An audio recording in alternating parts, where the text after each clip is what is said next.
How are you all? I hope you all are fine. I am Miss Gurmeet Kaur from Vidhya Bal Bhawan, your social science teacher. Let us start our social science session. So class, today we are going to continue with chapter 14, India after independence, and the topic will be the princely states. So let us start. Now, princely states. The very first important point class, princely states, let us understand it. Yes, princely states. Now, princely states. What do we mean by princely states? Princely states were areas or regions under the rule of a ruler who was in a subsidiary alliance with the British. Princely states are those state students which were the area or the region that were under the rule of a ruler. That ruler who was in an alliance or in a venture or in a sort of a treaty with whom? With the Britishers under their control. That was the princely state. After the rehabilitation of the refugees, another great problem was that of the princely state. At the time of independence, India was not only one but two. British India or a great part of the country under British government and Indian India or a sizable part of the country under native princes. So, the very first important point that they are telling you here about the princely state is that princely states were those states that were the area or region which were under the rule or the alliance with the British. In this, the very most important point is this, that two Indias were there. Two Indias? Yes, two India. That India which was under the control of the Britisher and that India which was under a rule or a control or a sort of a support under the Indians. The next point that we will study is paramountcy. That is paramountcy. Now what is that?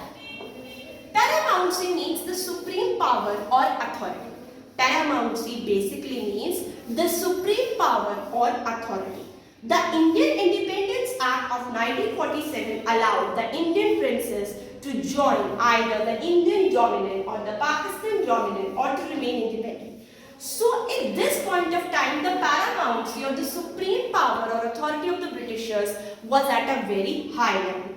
The Indian Independence Act of 1957 allowed the Indian princes that either they have to join the Indian part, either they have to join the Pakistan part.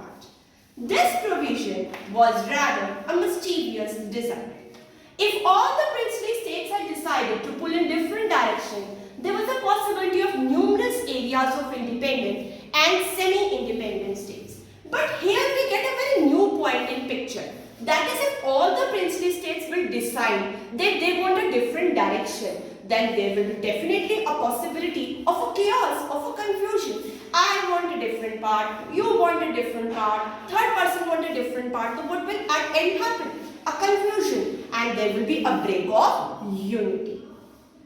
But fortunately for India, there was a great organizer like Sardar Vallabhbhai Patel, who by his own foresight, statesmanship and inherent ability tackled the whole problem. This problem where each and every princely state wanted its own control. At that point of time, Sardar Vallabhbhai Patel was like a reformer. He tried to tackle the problem. Gradually, all these states were merged in the Indian Union and the danger for the country's unity and security was removed. This policy of integration and merger united the whole country. Now class, gradually all these states were merged in the Indian Union. Slowly and steadily, all the states of India were coming under Indian Union only. And the danger that every princely state wanted its own control or we can go under the Britishers' control, that danger was slowly and steadily reduced. The next point that we will study will be the demand for new states. The next topic will be, or the next concept will be, the demand for new states. Now, demand for new states. The need of reorganizing the different states of the Indian Union on some sound basis were keenly felt. But again, the need for reorganizing the different states of Indian Union, that again there was a need that we should have unity. We should unite all the states. To complete this work, a state reorganization Organization Commission was also appointed in 1953 under the chairmanship of Faisal Ali. The commission completed its work in 1955, and according to the recommendation of this commission, the post of Raj Pramukh was done away with in 1956. So the basic summary of this topic is, this para is that the new state's demand was increasing and the efforts were made to fulfill the regional aspiration of the people. The next concept that we should focus on, that is the reluctance to divide the country. There was a reluctance to divide the country. Now what is reluctance?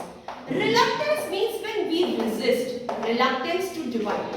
Reluctance basically means that there is a resistance, there is a stoppage, that this thing should not be done. I say I am reluctant to do this work, it means I don't want to do that work, I don't want that work should be done. So now there was a reluctance, there was a stoppage that the country should not be divided on the linguistic lines. Linguistic lines means that it should not be divided on the basis of language or culture, or finally we can say it should not get divided. So why there was a reluctance? Why people were opposing it? Why people were resisting it? The very first point, Pandit Jawaharlal Nehru argued that disruptionist tendencies had come to the fore and there was a great need to check them.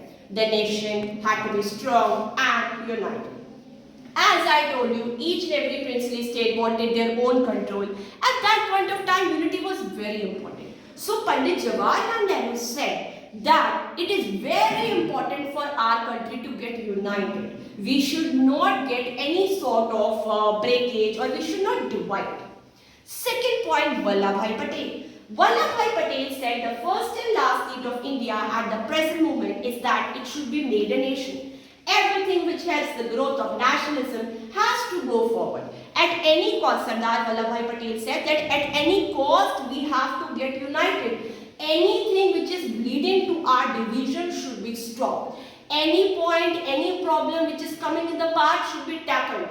Which problem? The problem that will stop the unity. That should be immediately solved.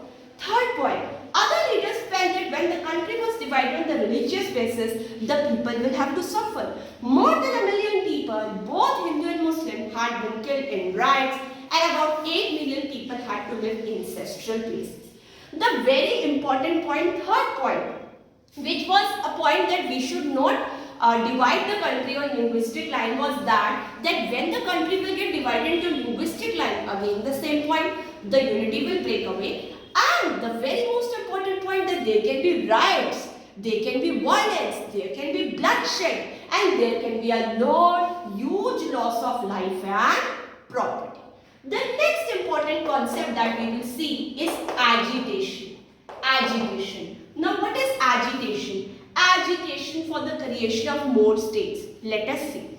In spite of all such views, there were demands in different parts of the country to create new states on the linguistic basis. We were saying that we don't have to divide the country on linguistic basis, but nobody was agreeing. Everybody wanted the state should get divided on the basis of the language. Linguistic division will be there, should be there. Agitations were there, protests were there. No, divide the states on linguistic line. There were demands in different parts of the country. Many agitations were there. The protest for the creation of Andhra state, of the Telugu speaking areas of Madras Presidency, in Gujarat, in Maharashtra, slowly and steadily in many places they are mentioned in the paragraph, the need, the agitation for the creation of new state was started. The next important concept is the preparation of the new constitution. Now, the preparation was started for the constitution. Even while the two immediate problem of rehabilitation of displaced person and the achievement of the political consolidation was tackled, the Constituent Assembly was engaged in drawing up a constitution. Now they are telling you about the preparation of the new constitution.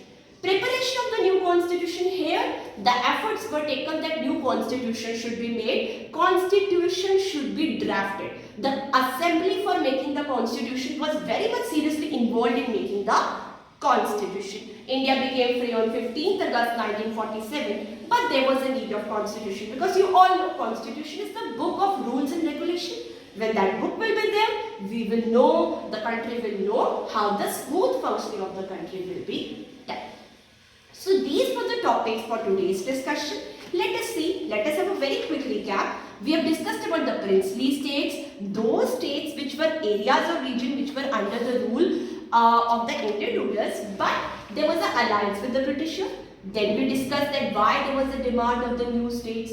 Then we discussed that people did not want the country to divide on linguistic line. But then we discussed no, people wanted the division to happen.